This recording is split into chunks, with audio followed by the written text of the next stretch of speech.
presentations, that this is something that most merchants don't actually realise, that data feeds can be used by PPC affiliates.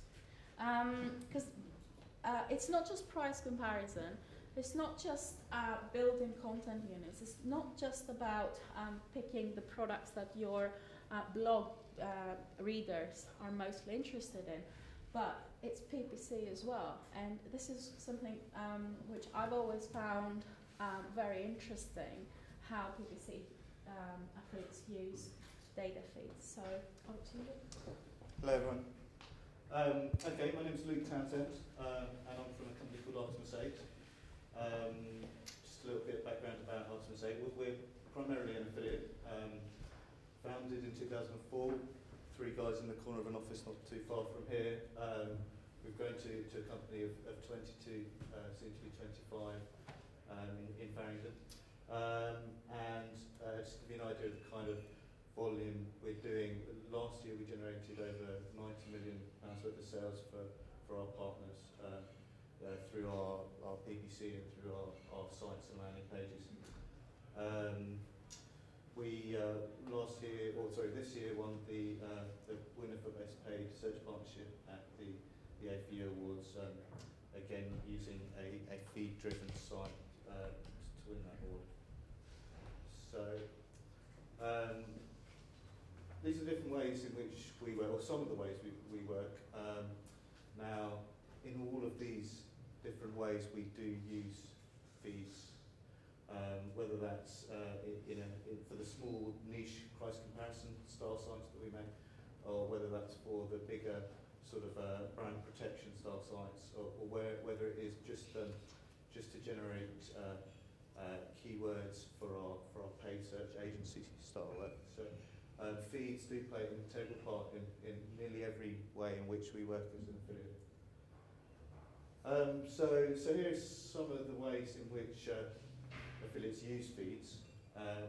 I'll go through some of these in more detail in later slides, but we'll use them like that, sort of, if you like, a core way of generating the keywords for the paid search. So we will go through the feed using hopefully things like unique identifiers to split the products out. We will take the product names from the feed and generate a list of keywords from those names.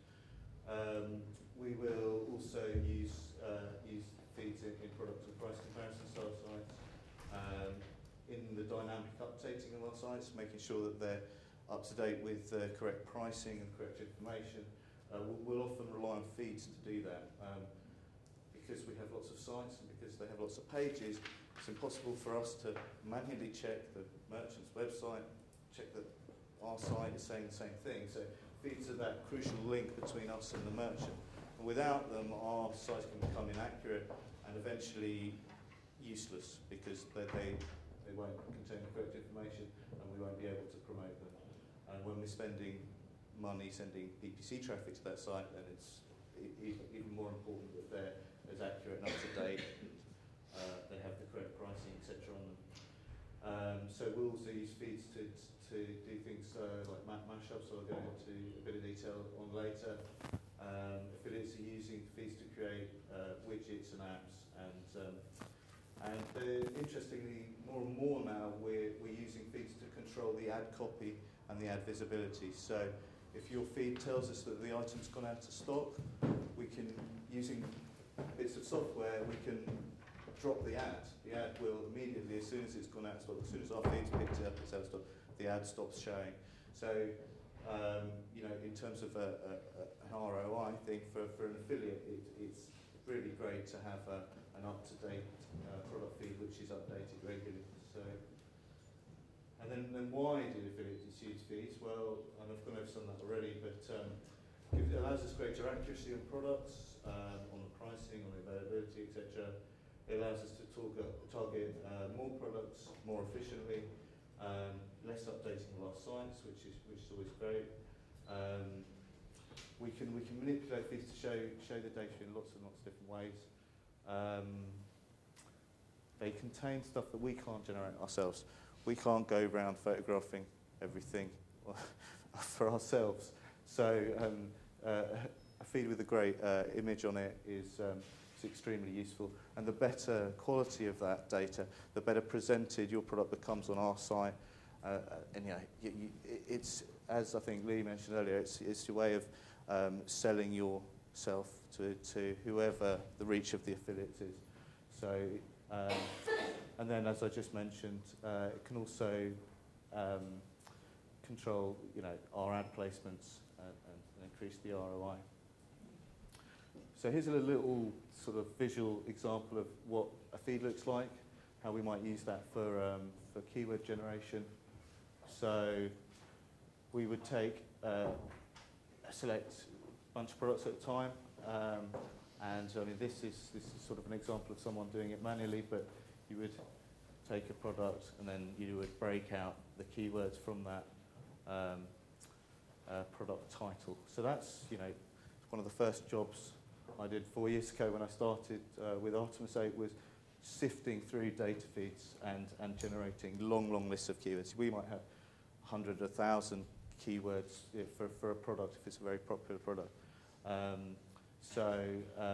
There are little bits of software we can just dump the title into and it will generate a list for us. Nothing's quite as good as the human angle, because they'll think of the misspells, they'll type it wrong, all those kind of things really help in generating keywords. So that's sort of the simplest, most basic way an affiliate might use a feed. Very unsophisticated, but this is what a lot of the bedroom affiliates will be doing with feeds.